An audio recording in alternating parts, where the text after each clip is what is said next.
What happens when obsession becomes destiny, and destiny becomes madness?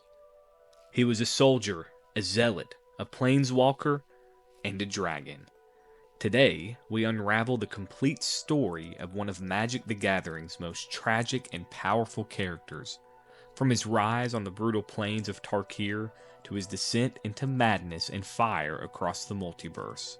This is the untold journey of Sarkhan, the Dragon Man. As always, don't forget to like, subscribe, and hit the bell to stay up to date. There are many untold stories in the multiverse.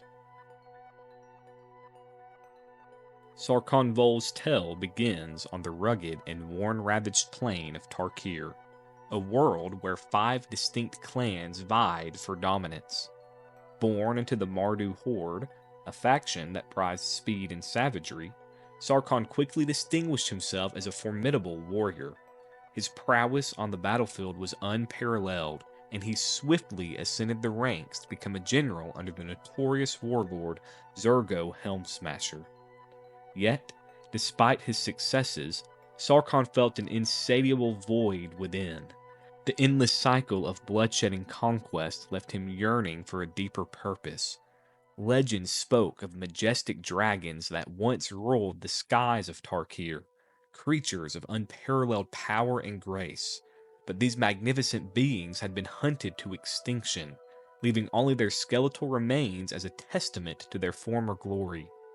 This absence ignited an obsession within Sarkhan, a burning desire to witness and commune with dragons firsthand.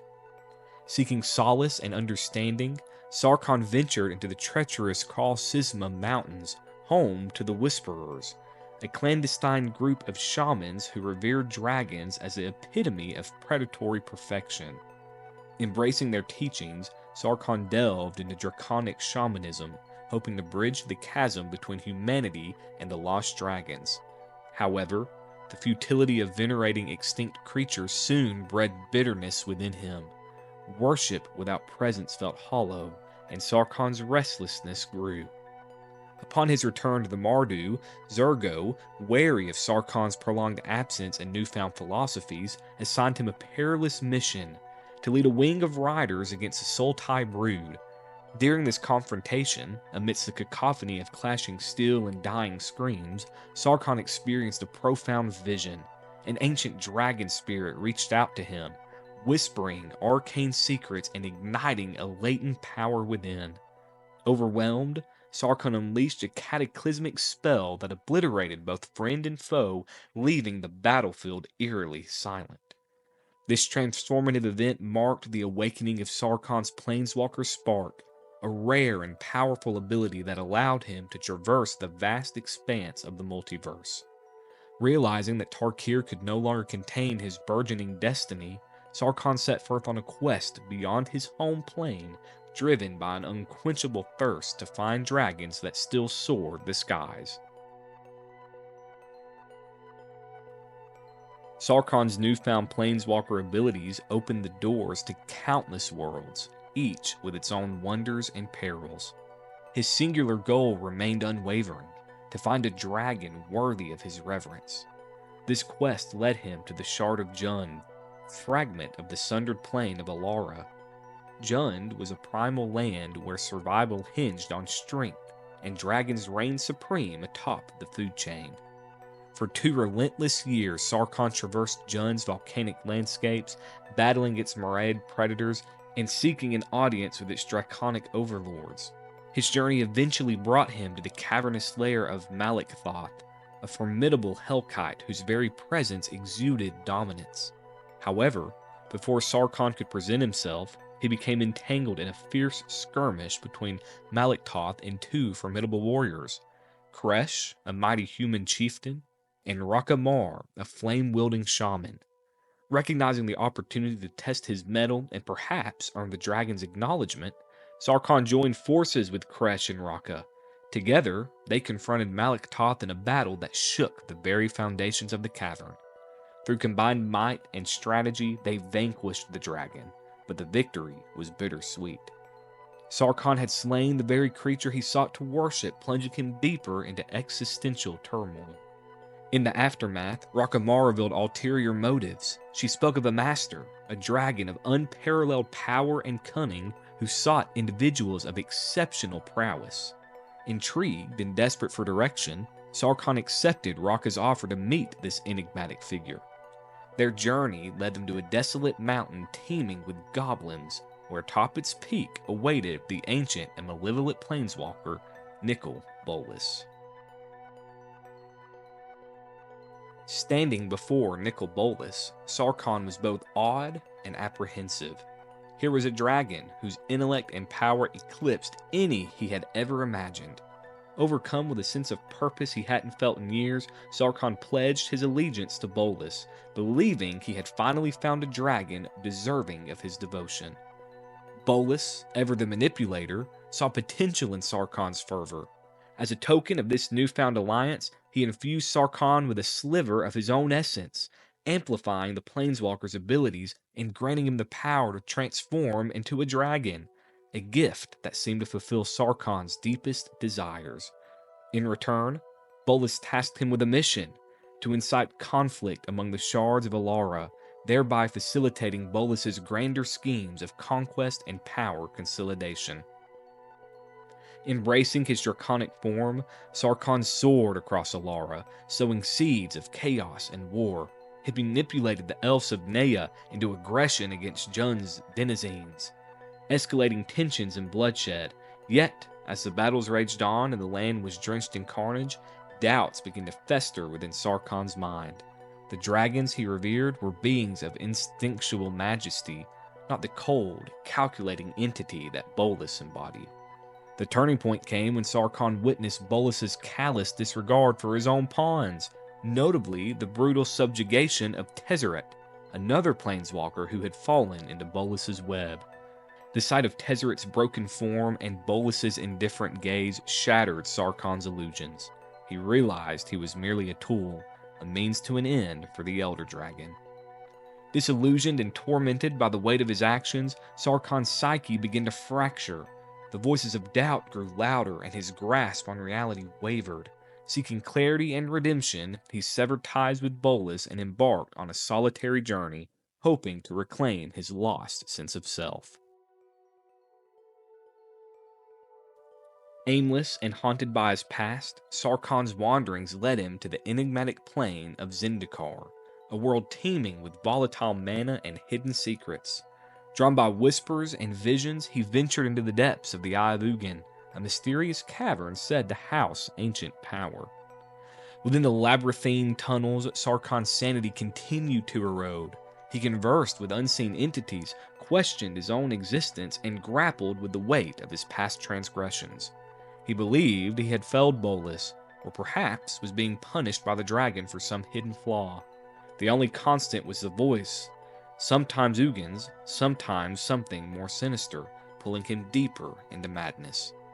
It was during this time that Sarkhan encountered Chandra Nalar, a fiery pyromancer, and Jace Beleren, the telepathic mind mage. Their paths converged in the heart of the Eye, each pulled there by prophecy, by duty, and by fate. Sarkhan, in a delusional state, believed that sacrificing Chandra might appease the voices and restore order to his fractured mind. Transforming into his draconic form, he attacked her with terrifying fury. Chandra responded in kind, unleashing raw, elemental fire, and the battle shook the walls of the ancient chamber.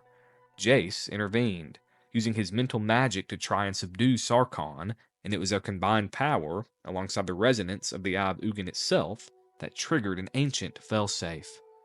In their conflict, they had unknowingly done the unthinkable. The Eye of Ugin, once a prison designed to bind the Eldrazi Titans, was opened.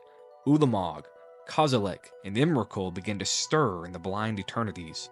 The three planeswalkers had become the catalyst for a multiversal threat. Chandra and Jace escaped. Sarkhan was left behind, unconscious and devastated. When he awoke, he wandered the broken halls of the Eye and encountered the decaying corpse of a dragon, now host to Eldrazi spawn. Enraged, Sarkhan lashed out, unsure if he was hallucinating or if his actions had doomed Zendikar. With this final, horrifying revelation, he fled again, seeking only one being who could give him the truth, Nicol Bolas. Sarkhan returned to the meditation realm, Bolas's private plane. He carried a fragment of the Hedron, proof of his failure, or so he believed. But Bolas revealed the deeper truth. He had orchestrated everything. Sarkhan had been nothing more than a pawn, nudged toward the Eye of Ugin not to secure it, but to unlock it. The release of the Eldrazi had been Bolas's true goal all along.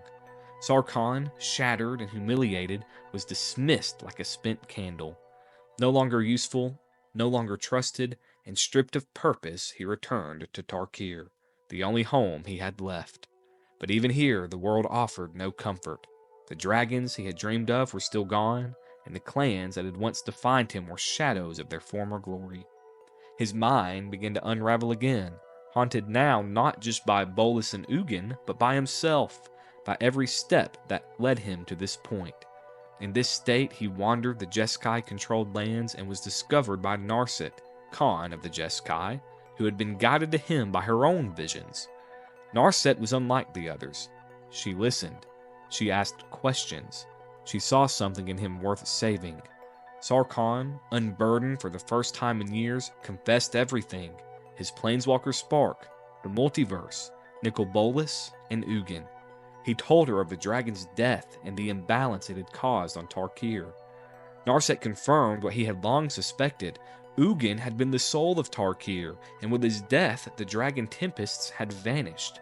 The world has lost its balance. She offered to help Sarkhan reach Ugin's tomb, deep in Timor territory. Together they set out, two pilgrims chasing the echo of a dead dragon. As they neared the tomb, Zergo Helmsmasher ambushed them.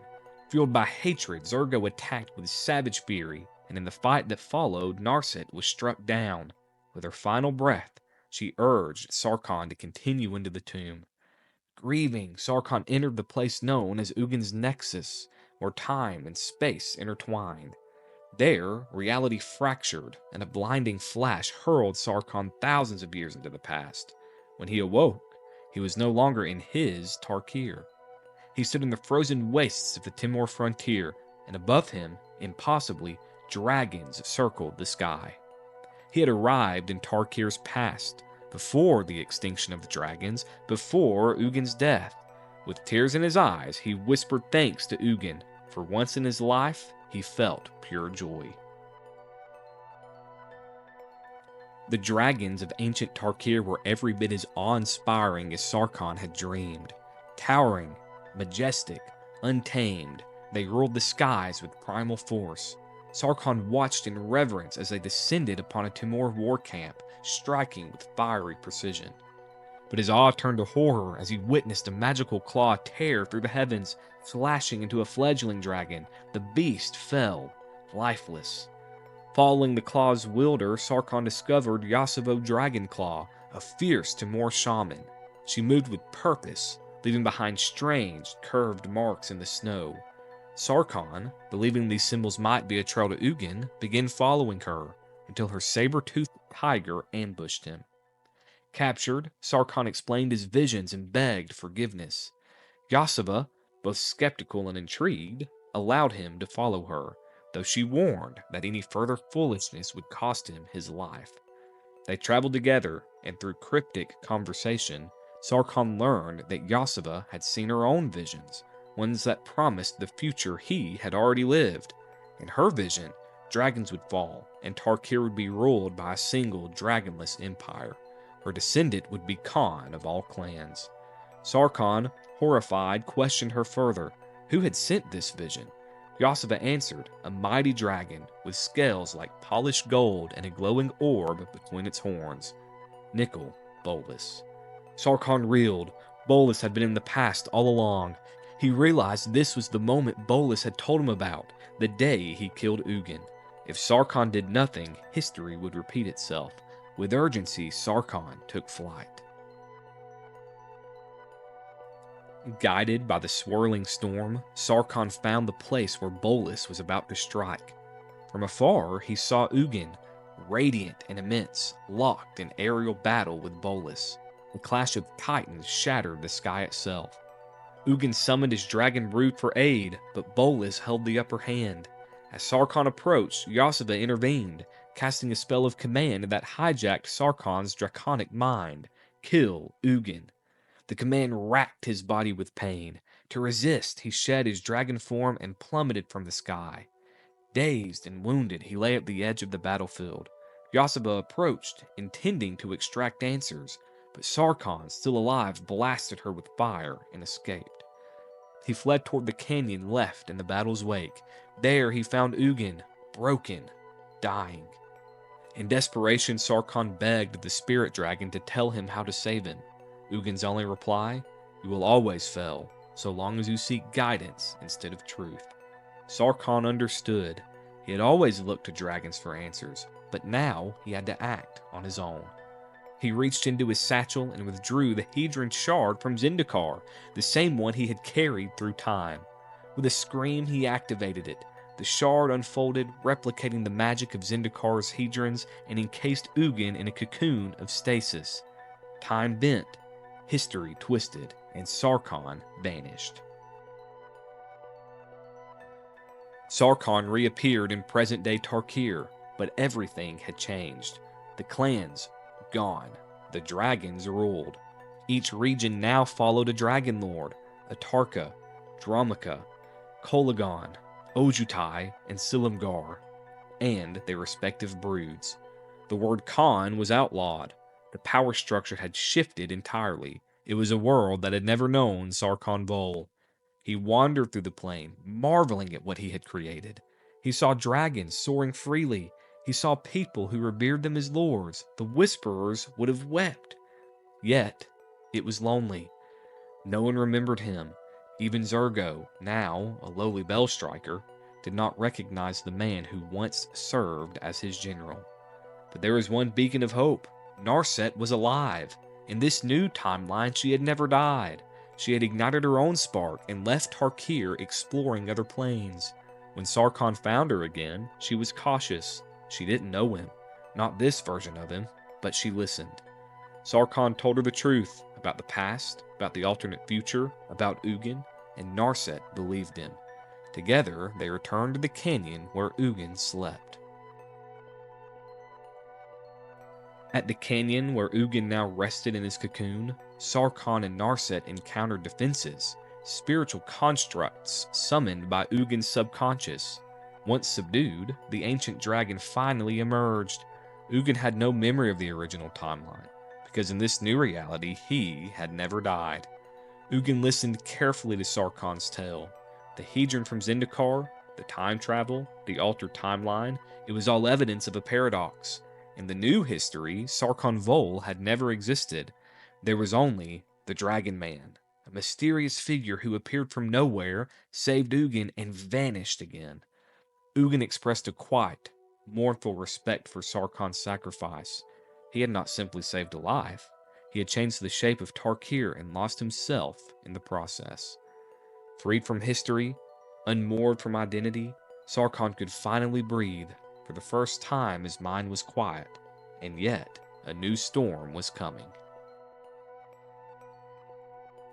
As planeswalkers began to vanish across the multiverse, a new crisis emerged. Nicol Bolas was not finished. His final plan was unfolding on Ravnica, where he aimed to ascend to godhood by siphoning the sparks of every living planeswalker through the Eternals and the Elder Spell. Sarkhan, long haunted by Bolas' shadow, joined the coalition to stop him. Working with Ugin, he helped breach the Meditation Realm, Bolas' personal sanctuary. Ugin, using his unique connection to the spirit gem between Bolas' horns, began unraveling his twin's final scheme. Later, after Niv Mizzet fell in battle, Sarkhan recovered a device containing the dragon's consciousness and delivered it to Ugin. This ensured Niv's resurrection as the new living guild pact and the true leader of Ravnica's defenses. Sarkhan fought fiercely during the final siege of Bolas' fortress. As a former disciple, his fury was personal. He battled Eternals, defended civilians, and stood beside dozens of planeswalkers in the most epic battle the multiverse had ever known. In the end, Bolas was defeated. Ugin imprisoned him in the Meditation Realm, stripped of power, denied death, left to contemplate his failure for eternity. and for Sarkhan, it was finally over. Peace, however, was short-lived. Not long after the War of the Spark, something strange swept through the multiverse. Planeswalkers, those born of the Spark, began losing it. No warning, no explanation. Sarkhan was one of the first. His Planeswalker Spark, which had once given him the ability to leap between worlds, disappeared, and with it, his mastery over draconic transformation faltered.